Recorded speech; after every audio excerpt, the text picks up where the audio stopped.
Shalom mes frères et sœurs. Aujourd'hui, nous allons encore parler de ce que Jésus-Christ a accompli à la croix. Amen.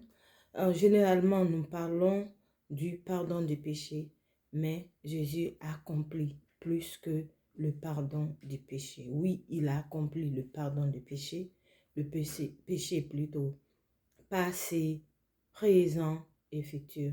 Mais il a accompli aussi la restauration de l'homme. Amen.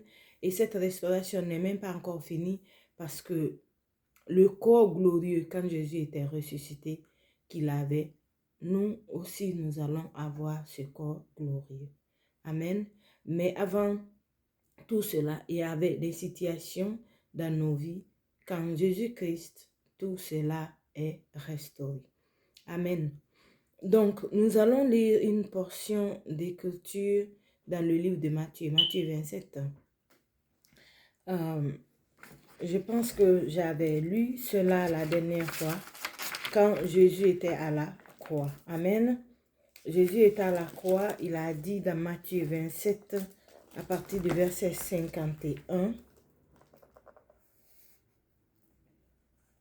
Jésus, et voilà, et voici, la voile du temple se déchira en deux, depuis le haut jusqu'en bas. La terre trembla, les rochers se fendirent. Amen. Pourquoi je voulais lire encore ce passage? C'est important parce que ce passage parle non seulement de la réconciliation de l'homme et Dieu, mais ça parle aussi de la restauration, du chemin, de la communication, de la communion avec Dieu. Amen. Parce que dans le jardin d'Éden, Dieu et l'homme, Adam, étaient en communion. La parole de Dieu dit, Dieu venait tous les soirs pour venir communier avec eux.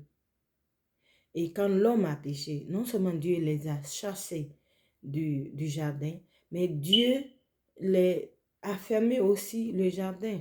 Et Dieu s'est éloigné parce que le péché est rentré en l'homme. Donc, l'homme était en communion avec Dieu, mais de façon lointaine. Amen.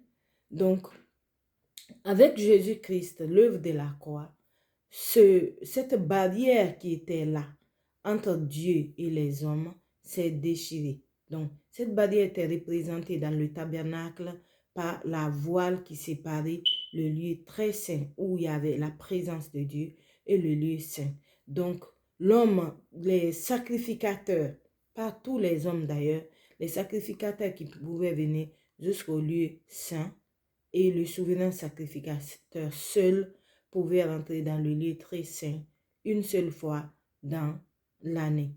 Amen. Donc, quand cette voile s'est déchirée, ça veut dire ceux qui sont dans le lieu saint, ceux qui sont au parvis ont la latitude de rentrer. Parce que les parvis, c'est là où le peuple se restait. Le peuple normal, qui ne sont pas des sacrificateurs, restait. Maintenant, la voile s'est déchirée. En haut, pourquoi en haut? Pour que l'homme et même peut-être les sacrificateurs, les gens qui étaient là, ne pensaient pas que c'était les autres qui ont fait. Mais en haut et en bas, ce n'est que Dieu qui a opéré cela parce que l'œuvre de Christ a été parfaite.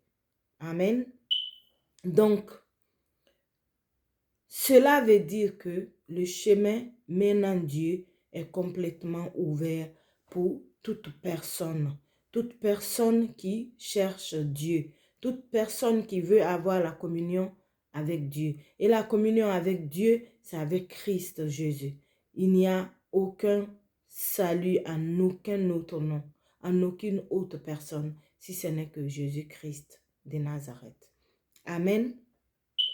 Donc, la restauration de la communion entre l'homme et Dieu, sans crainte, sans avoir peur de mourir, a été fait.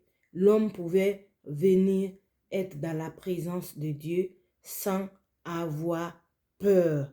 Amen. Sans avoir peur. Parce que même le souverain sacrificateur qui rentrait, il avait peur parce qu'il pouvait sortir ou il pouvait mourir. Donc, il avait déjà une corde sur ses pieds, sur son pied, s'il tombait, pour qu'on puisse le tirer et le sortir parce que personne ne pouvait rentrer. Amen. La peur de la présence de Dieu a commencé dans le jardin d'Éden dans Genèse 3, 10 à 11. Genèse 3, 10 à 11. Amen. Donc, la parole de Dieu dit, verset 10, Genèse 3, 10. Il répondit, j'ai entendu ta voix dans le jardin et j'ai eu peur parce que je suis nu et je me suis caché. Et l'Éternel Dieu dit, qui t'a appris que tu es nu? Est-ce que tu as mangé de l'arbre dont je t'avais défendu de manger? Amen. Nous voyons la première parole de peur de la présence de Dieu. Je venais de vous dire que l'homme et Dieu étaient en communion au début quand Dieu a créé Adam et Ève. La parole de Dieu dit, je n'ai pas noté la référence, mais vous pouvez trouver ça dans, je crois, Genèse 2. Dieu venait tous les soirs pour communier avec l'homme. Mais avec ce passage, l'homme a maintenant peur de la présence de Dieu quand il a mangé le fruit du bien et du mal. Donc, quand il a entendu la voix de Dieu, il a fui pour se cacher parce qu'il ne pouvait plus supporter la présence de Dieu. Et même aussi dans le livre d'Exode, les enfants d'Israël, quand Dieu était descendu sur la montagne, ils étaient tous réunis pour que lui-même les parle. Ils ont dit à Moïse, ça c'est trop dur. Nous préférons que Dieu te parle toi et toi tu viennes nous parler. Mais nous ne pouvons supporter cette voix. Amen. Et cette présence. Donc, l'homme n'avait plus cette joie d'être dans la présence de Dieu. Mais il est plutôt animé par la peur. La peur, pourquoi? Parce que il a péché. Le péché est rentré en lui. Amen. Et le monde a peur de la présence de Dieu. Le monde a peur de la présence de Dieu. Les gens voient Dieu comme celui qui frappe, qui châtie, qui est... d'autres disent même, on est esclave de Dieu. Ce n'était pas la pensée première de Dieu que nous soyons ainsi. Sa pensée, il a dit, créons l'homme à notre image, à notre ressemblance. Et il a voulu communier avec l'homme, être avec l'homme tout le temps et pour toujours. Mais la désobéissance de l'homme a entraîné que le péché est rentré en lui en mangeant le fruit du bien et du mal. Amen. C'est pour ça que l'homme ne pouvait plus supporter la présence de Dieu. Et Dieu même, ne supportant pas le péché, les a chassés dans leur présence, dans sa présence. Deuxième point, Jésus a restauré le repos pour l'homme en Dieu. Jésus a restauré le repos de l'homme en Dieu. Amen. Jésus lui-même dit, il est le repos. Et ce repos, on a en lui en acceptant dans notre vie. Ce repos, Adam et Ève avaient. Amen. Dans le jardin d'Éden, Dieu, la parole de Dieu dit, Dieu a placé l'homme dans le jardin. Dieu a placé l'homme dans le jardin pour qu'il le cultive et le garde. Oui, il y a le repos là. Le repos de Dieu ne veut pas dire que tu ne manges, que tu ne travailles pas. Amen. Dieu l'a placé pour qu'il le cultive et le garde. C'est-à-dire prendre soin. Mais il était dans le repos avec ça. Le repos de ne pas avoir des pensées. Comment il va manger? Qu'est-ce qu'il va, avec quoi il va s'habiller? Etc. L'homme s'occupait seulement de cultiver le jardin qu'il n'a pas planté et de le garder, de prendre soin pour ce que Dieu a fait déjà. Et tout ce qu'ils font, c'est prendre, quand il y a les fruits, manger, dormir, se reposer, marcher, être bien. C'est comme quand quelqu'un te met dans un endroit où tu as tout ce dont tu as besoin. Tu es juste là pour prendre soin de ce que tu as. C'est le repos. Amen. Et Jésus a restauré cela. Et nous allons lire dans le livre de Genèse 3, toujours, versets 17 à 19. Nous allons comprendre que Jésus est venu restaurer cela. Parce que quand Dieu les a chassés du jardin, Dieu a dit quelque chose à Adam. Amen. Et quand Jésus est venu pour accomplir l'œuvre de la croix, Jésus aussi a dit quelque chose dans le livre de Matthieu, chapitre 6. Mais nous allons lire d'abord ce dont Dieu a dit quand Adam a péché et que Dieu les a chassés du jardin. C'est que Dieu les a dit. Pour que nous puissions comprendre, oui, ils étaient dans le repos. Mais ils avaient perdu ce repos à cause du péché. Amen. Donc, Genèse 3, verset plutôt. Genèse 3, verset 17 à 19.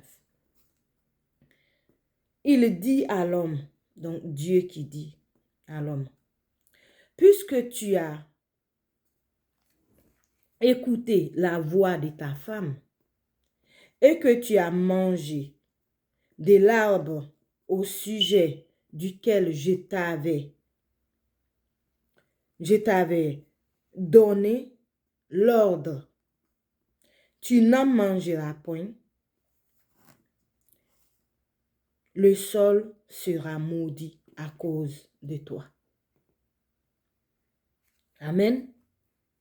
Le sol sera maudit à cause de toi.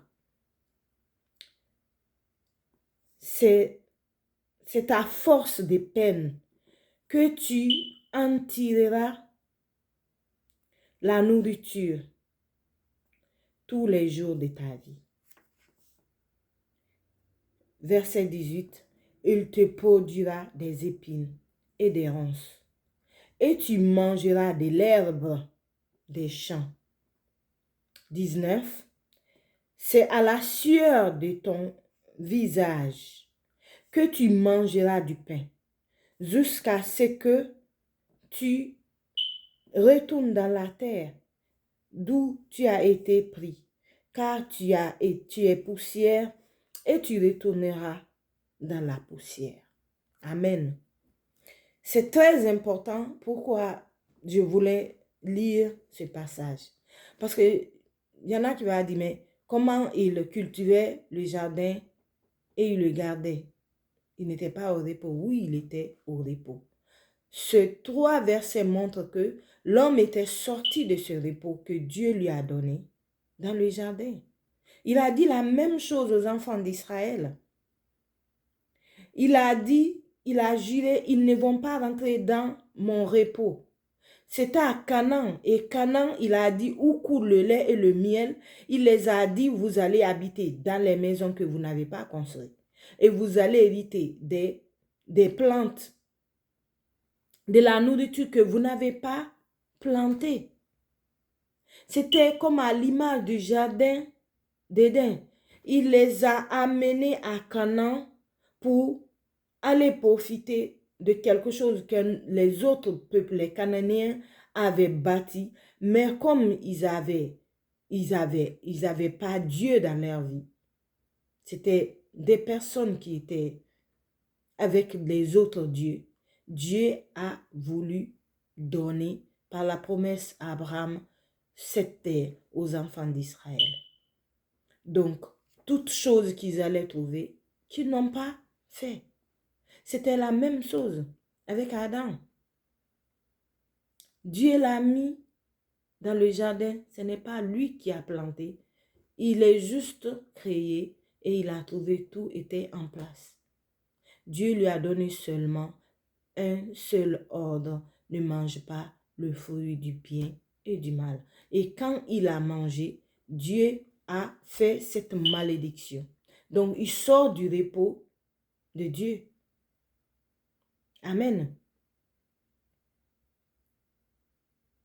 Mais Jésus, dans le livre de Matthieu 6, à partir de verset 31, Jésus est venu pour restaurer et Jésus a dit ceci. Amen. Matthieu 6, verset 31. On peut même lire à partir de verset 26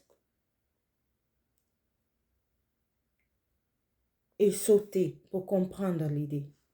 Parce que Jésus est en train de parler de quelque chose d'important pour dire que ce qui s'est passé dans le jardin d'Éden, l'homme a continué comme ça à s'inquiéter de manger, de la nourriture, tout ça. Mais on va lire à partir du verset 31. On va revenir dans le même chapitre encore. Amen. Donc, Matthieu 6, 31. Ne vous inquiétez donc point et ne dites pas, que mangerons-nous? Que boirons-nous? De quoi nous serons vêtus? Car toutes ces choses, ce sont les païens qui les recherchent. Votre Père céleste sait de quoi vous en avez. C'est que vous en avez besoin. Votre Père céleste sait que vous en avez besoin. Amen. Comprenons ce verset. Il y a quelque chose ici qui est en rapport avec Genèse. Amen. Comme je vous ai dit, quand Dieu a maudit, la terre est maudite à cause d'Adam. Et Dieu a dit ses paroles sur lui par rapport à sa nourriture. Il n'était plus dans le repos de Dieu. Et l'homme a continué ainsi. Amen. Mais Jésus est revenu pour renverser cette tendance. Il a dit de ne pas s'inquiéter de ceux qui vont manger ou de ceux qui vont boire ou de ceux qui vont se revêtir. Leur Père céleste. Donc, venir maintenant présenter Dieu, pas comme Dieu, Yahvé, Adonai, mais un Père qui prend soin de toi, qui te donne toutes ces choses-là. Donc, tu t'inquiétais. Il est en train de dire, il est venu pour accomplir quelque chose, pour renverser cette tendance que Adam a vécue et tous les descendants jusqu'à cette génération devant laquelle il parlait. Et nous aussi aujourd'hui. Amen. Dieu maintenant est disposé à vous redonner à manger, à boire, à vous vêtir. Amen. À vous vêtir. Donc, ne vous inquiétez plus comme Adam s'inquiétait. Il devrait manger à la sueur de son front. Oui, Dieu n'a pas dit de ne pas cultiver, comme je l'ai dit tantôt. Tu as ton jardin, tu cultives. Amen. Tu gardes. Mais ce qui a des fruits qui vont sortir, ce n'est plus toi qui es en charge. Amen. Et Dieu même a fait la grâce à Abraham et à son fils Isaac. Quand il y avait la famine, son fils Isaac voulait aller en Égypte comme tous les autres, mais Dieu lui a dit, reste et plante ici et tu vas récolter en abondance. Et c'est ce qui a été le cas pour Isaac. Amen. Donc, Dieu a restauré le repos de l'homme en Christ. Ne t'inquiète pas. Amen. Ton Père céleste prend soin de toi, de ton manger, de boire, de quoi te revêtir. Rentre dans le repos. Jésus qui est le repos, on rentre dans son repos et on ne s'inquiète plus de tout ça. Dieu pourvoira car il sait de quoi nous avons besoin. Et il a dit ces choses, ce sont les païens comment il a dit, toutes ces choses, ce sont les païens qui le recherchent. C'est quoi un païen? Un païen, c'est celui qui n'a pas Jésus. Avant, on appelait les païens, il y avait les enfants d'Israël qui ont été et qui sont le peuple de Dieu choisi, et les autres étaient des païens. Aujourd'hui, quiconque n'accepte pas Jésus-Christ dans ta vie, tu es comme un païen. Donc, tu peux subir la même chose, toutes ces malédictions que Dieu a prononcées sur Adam, pour dire que tu travailleras. Ta nourriture, c'est à la sueur de ton front. Et le sol te donnera les épines des ronces. Mais en Jésus-Christ, quand tu viens en Jésus, tu n'as pas à t'inquiéter pour cela. Tu n'as qu'à planter si tu es planteur. Tu n'as qu'à aller travailler si tu es travailleur. Ne t'inquiète pas de quoi tu manges ou bois ou de t'habiller, parce que ton Père céleste prend soin de toi comme il avait pris soin d'Adam et Ève dans le jardin d'Éden. Amen. C'est ce que Jésus est venu restaurer. Et il l'a fait de façon extraordinaire. Amen. Extraordinaire. Jésus, numéro 3, Jésus a restauré la sainteté, la pureté et l'innocence de l'homme devant Dieu. Amen. La sainteté, la pureté et l'innocence de l'homme devant Dieu. L'homme était innocent dans le jardin d'Éden. Amen. Créé, placé dans le jardin, mangeant les fruits et tout ce qui est légumes de tout ce que Dieu a créé. Et la parole de Dieu dit, l'homme avec sa femme Ève ne voyait pas leur nudité. Ils étaient nus. Donc, nus, ils n'étaient pas couverts. Cela s'explique non seulement physiquement, mais spirituellement. Il n'y avait aucune chose qui était là sur eux, qui les couvrait, qui faisait comme une sorte de masque sur le plan spirituel. Ils étaient purs, ils étaient saints, ils étaient innocents. Amen. Maintenant, sur le plan physique aussi, ils étaient nus. Mais ils ne pouvaient pas le savoir parce que ils ne connaissaient pas le bien et le mal. Ils étaient innocents de tout ça. Purs, saints, tout simplement.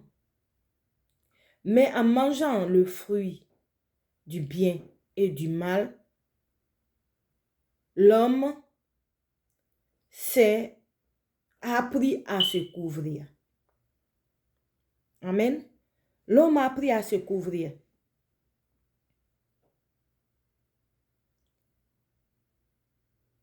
Comme je vous ai lu, il a dit, j'ai entendu ta voix et je me suis caché. Non seulement ils se sont cachés, mais le verset d'avant, je crois, ils avaient pris les feuilles de figuier et ils ont fait ça en vêtements et ils ont couvert leur nudité. Parce qu'ils ont compris qu'ils étaient nus. Mais sur le plan spirituel, ils étaient maintenant enveloppés de peur. Ils étaient plus purs, plus saints, plus innocents. La sainteté de Dieu les dérangeait. Ils ne pouvaient supporter la présence de Dieu. Amen. Mais Jésus est venu restaurer. Quand le voile s'est déchiré, on est devenu saint par sa sainteté. Jésus est saint, pur et innocent. Il nous a donné sa sainteté, sa pureté, sa justice, afin que nous puissions revenir devant la présence de Dieu. Nous revenons dans sa présence, plus de peur, parce que il n'y a plus de péché spirituellement en nous, tous ceux qui ont cru en Jésus-Christ. Plus de péché. Devant Dieu, Dieu voit le sang de Christ qui a effacé complètement les péchés. Et il te voit, mon frère, ma soeur, toi qui as Christ dans ta vie, saint, pur, innocent.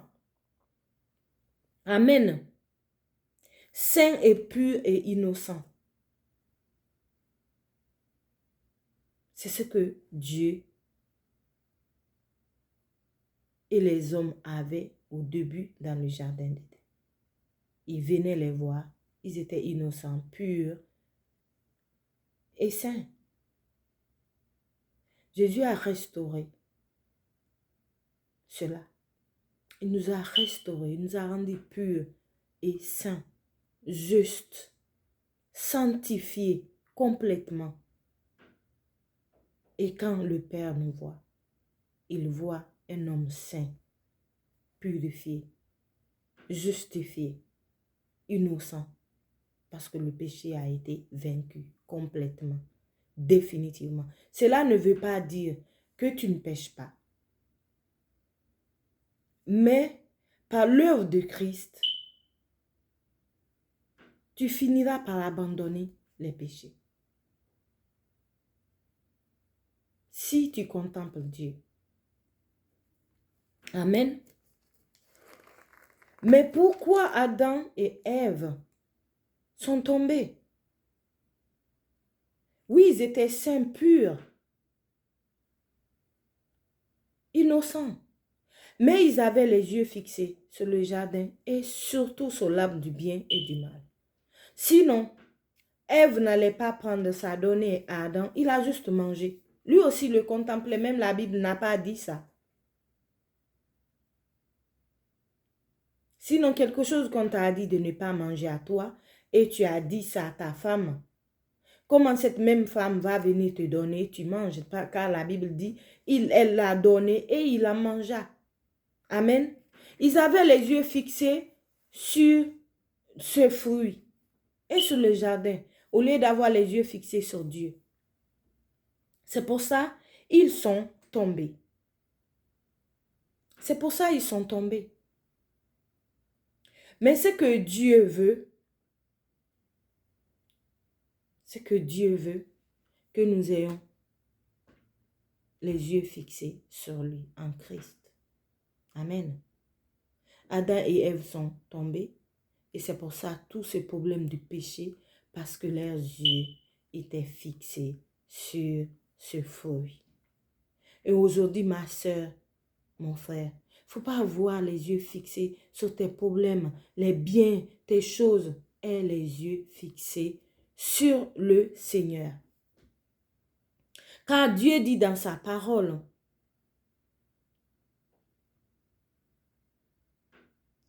si nous avons les yeux fixés sur lui, nous serons transformés. Nous sommes l'image de Dieu. Jésus est venu restaurer cela. Mais pour ne pas tomber comme Adam et Ève, il faut avoir les yeux fixés sur Jésus-Christ et sur l'œuvre de la croix. Car quand tu sais que quelqu'un a payé quelque chose pour toi et tu n'as rien fait, il t'a restauré. Tu vas aimer cette personne. Tu vas éviter de faire du mal à cette personne si tu es loyal. Amen.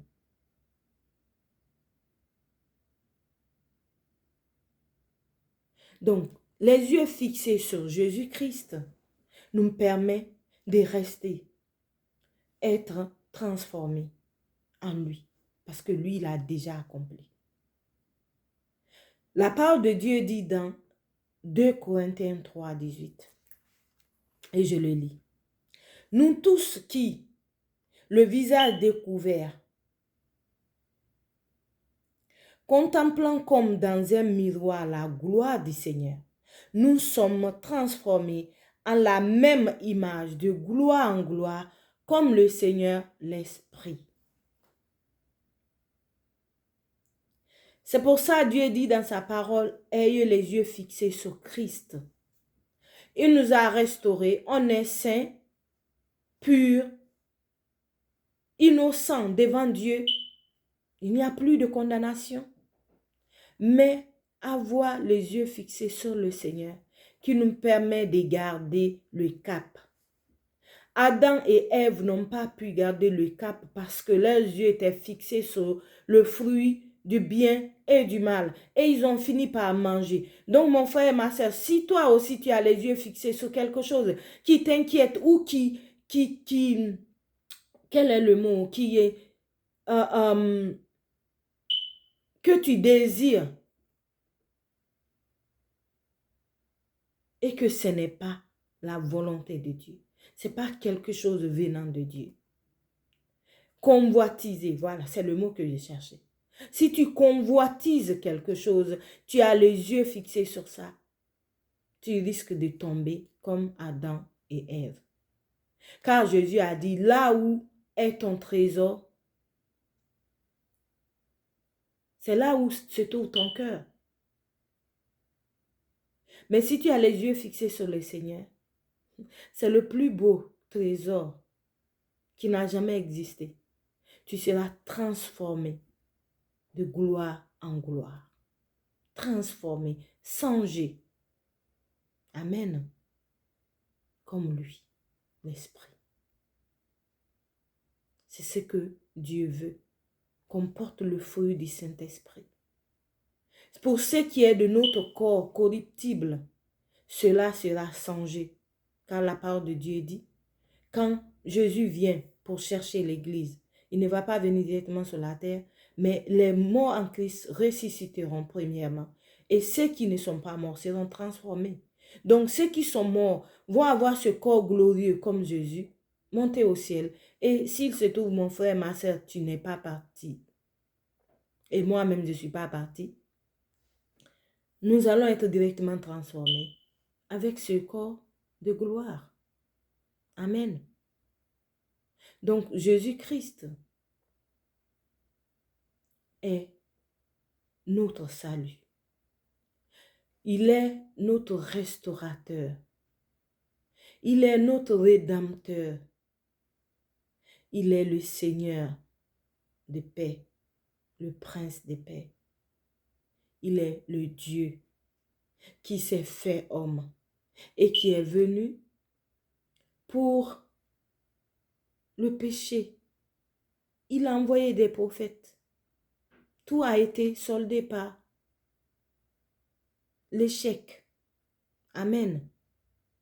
Dieu lui-même a décidé de venir dans un corps parce qu'il est esprit. Il y a toujours, il y en a qui disent comment Dieu peut, qui ne comprennent pas. Dieu a dit, c'est Jésus même qui a dit, vous ne comprenez ni les choses de Dieu, ni les Écritures. Il a dit ça aux pharisiens. Et il y en a qui ne comprennent ni les choses de Dieu, ni les Écritures.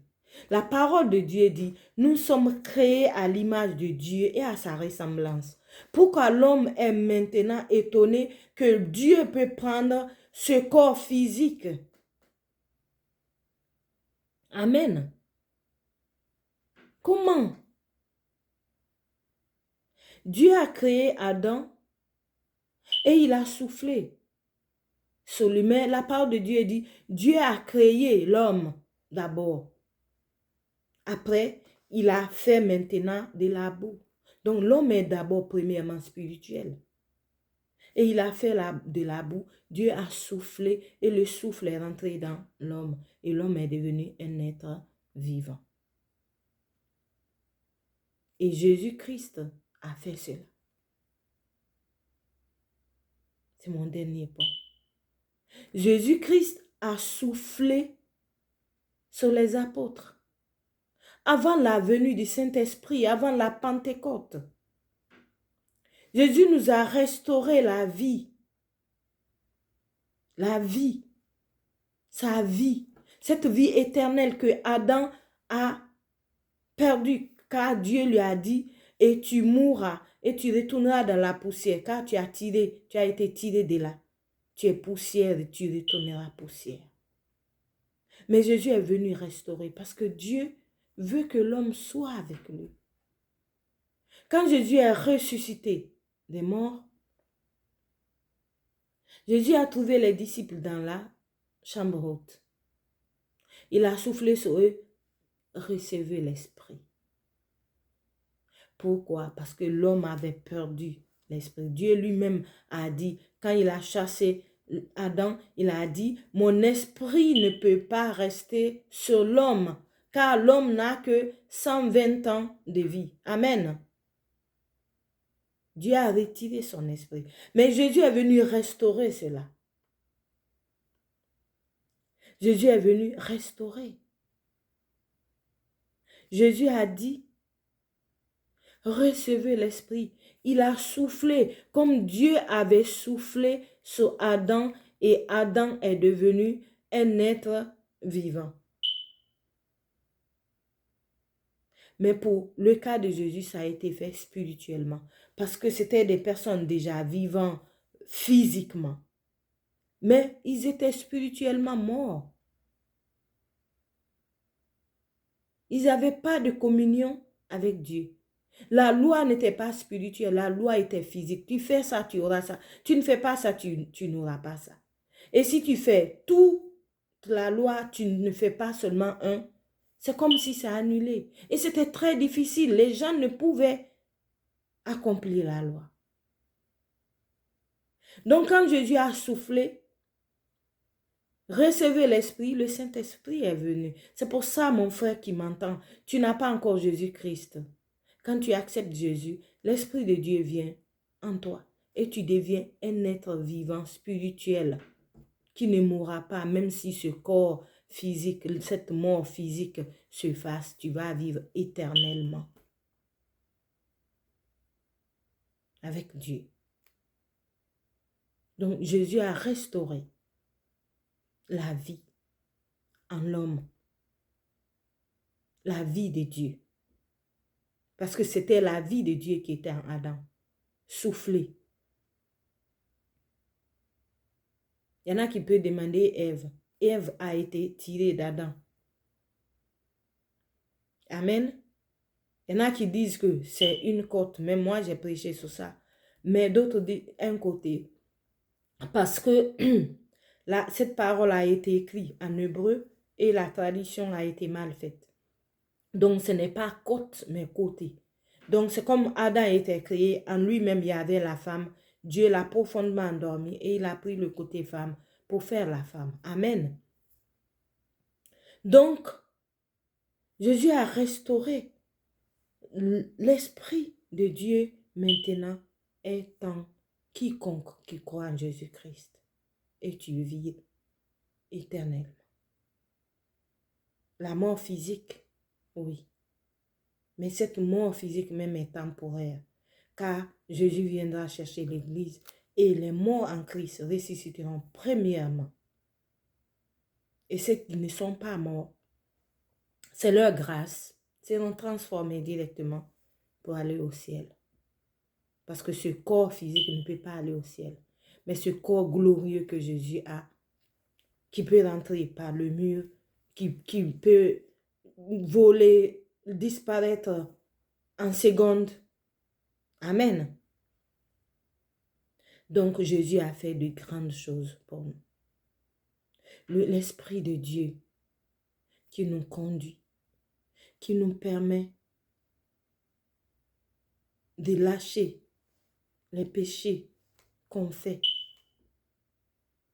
qui t'aide à marcher avec Dieu dans la parole, vient habiter en toi quand tu acceptes Jésus, te restaure. Qu'est-ce qu'un homme,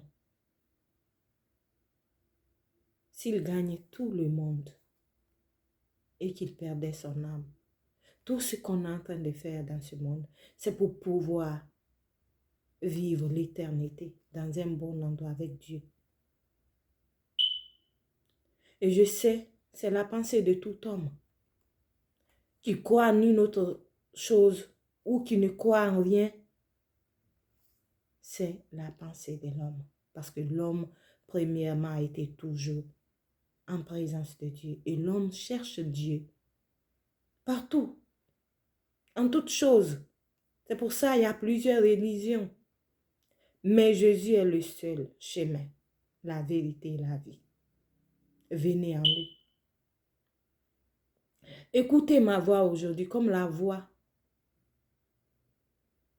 du Seigneur qui crie. Venez à moi, vous tous qui êtes fatigués et chargés, je vous donne du repos. Et accepte Jésus aujourd'hui. Et ta vie sera changée, transformée. Et tu rentres dans son repos. Et tu es restauré dans tous ces points que j'ai dit. Et d'autres points aussi. Parce que vraiment, Jésus a tout accompli. Tout, tout et tout. Amen. C'est ce que j'ai à vous partager, mon frère et ma soeur, aujourd'hui. Toi qui m'entends ma voix, n'endurcis pas ton cœur, viens à Jésus. Et il te restaurera. Prions. Père Dieu de gloire, je bénis ton Saint-Nom pour cette parole glorieuse. Merci pour tout ce que tu as fait pour nous, Seigneur. Merci pour l'œuvre de la croix. Merci pour la restauration, la réconciliation et tous les restes. Seigneur, aide-nous à le comprendre. Et Saint-Esprit, aide-nous à avoir les yeux fixés sur le Seigneur. Comme 2 Corinthiens 3, 18 le dit. Pour que nous soyons transformés, mais pas tombés comme Adam, au nom de Jésus-Christ. Amen. Pour toi, mon frère, ma soeur qui ne connaît pas le Seigneur, si ton cœur a été touché, répète ça avec moi. Dis, Seigneur Jésus, j'ai entendu ta parole. Je veux être restauré. Je veux être une âme vivante. Je veux vivre avec toi pour l'éternité. Seigneur, pardonne mes péchés. Efface tous mes péchés par ton sang et lave-moi complètement par ton sang pour que je devienne pur, saint, innocent, sanctifié et justifié devant le Père. Merci Seigneur pour la vie éternelle que tu me donnes aujourd'hui parce que je crois en toi. Je suis profondément aimé et complètement pardonné. Je marche avec toi aujourd'hui, pour toujours, au nom de Jésus-Christ. Amen. Si tu as répété cela avec moi, crois que tu es né de nouveau, mon frère, ma soeur. Va dans une église et fais-toi baptiser au nom du Père, du Fils et du Saint-Esprit, ou bien au nom de Jésus-Christ. Et bienvenue dans la grande famille divine. Que Dieu vous bénisse. Amen.